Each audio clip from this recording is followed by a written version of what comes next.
কি হতে পারে 5 তারিখ 5ই আগস্ট আমরা সমগ্র দেশবাসী প্রত্যক্ষ করেছে।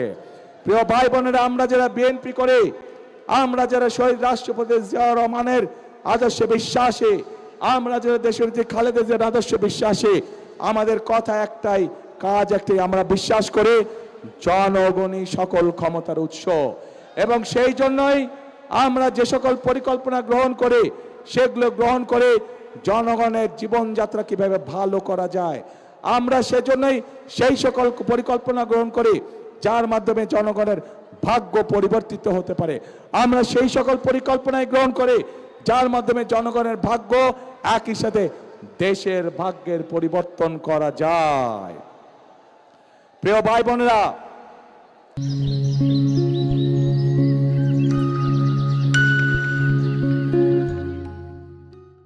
বক্তব্যের শুরুতেই বলেছে যে এই যে আমাদের এখানে স্টেজের সামনে, মঞ্চের সামনে কতগুলো পরিবার বসে আছে যারা তাদের স্বজনদেরকে হারিয়েছে। যেই অধিকার আপনারা 12 তারিখে প্রয়োগ করতে যাচ্ছেন, সেই অধিকারকে প্রতিষ্ঠিত করার জন্য এই মানুষগুলো স্বজনরা অকাতরে নিজেদের জীবন বিলিয়ে দিয়েছে।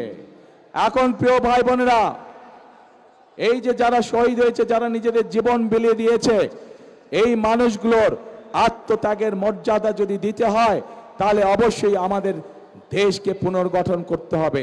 তাহলে অবশ্যই আমাদেরকে গণতন্ত্রের ভিত্তিকে মজবুত করতে হবে। এবং গণতন্ত্রের ভিত্তিকে যদি মজবুত করতে হয়, তাহলে প্রিয় ভাই বোনেরা, জনগণের সমর্থন ছাড়া সেটি করা সম্ভব নয়, জনগণের অংশগ্রহণ ছাড়া সেটি করা সম্ভব নয়।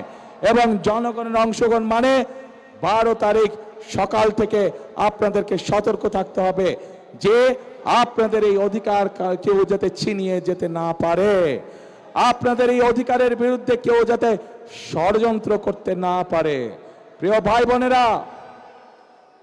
বোনেরা, গত কয়েকদিন ধরে বিভিন্ন পত্র পত্রিকায় নিউজে আমরা কিছু খবর দেখতে পাচ্ছি।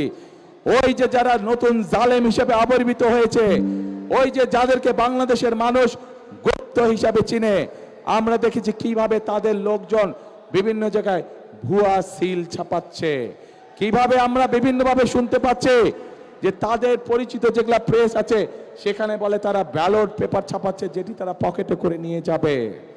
প্রিয় ভাই বোনেরা, শুধু তাই নয়, আমরা এর মধ্যে বিভিন্ন জায়গায় দেখেছি, বিশেষ করে নিরীহ মা বোন যারা আছে তাদের কাছে গিয়ে তারা এনআইডি নাম্বার নিচ্ছে, তাদের কাছে গিয়ে তারা বিকাশ নাম্বার নিচ্ছে।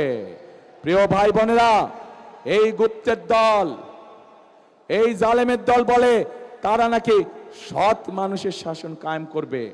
আরে ভাই, নির্বাচনের আগেই তো আপনারা জাল ব্যালট পেপার শুনলাম, খবরে দেখলাম ছাপাচ্ছেন।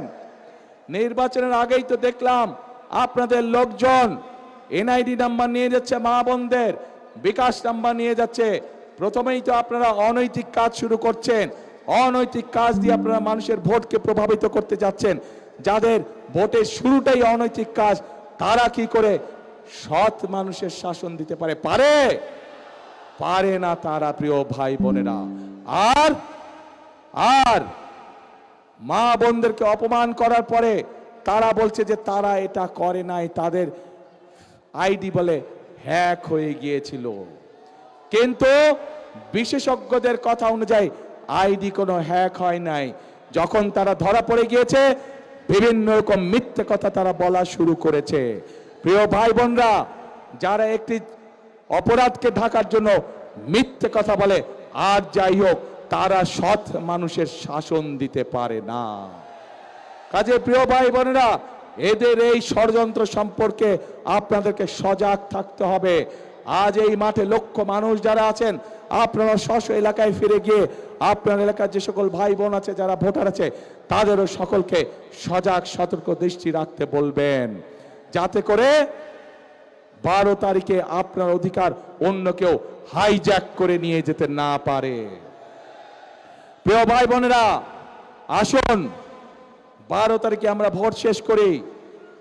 ইনশাল্লাহ ধানের শীষ বিজয় হলে, ধানের শীষ ইনশাল্লাহ 13 তারিখে সরকার গঠন হলে, 13 তারিখের পর থেকে আমাদেরকে দেশ গঠনের কাজে হাত দিতে হবে।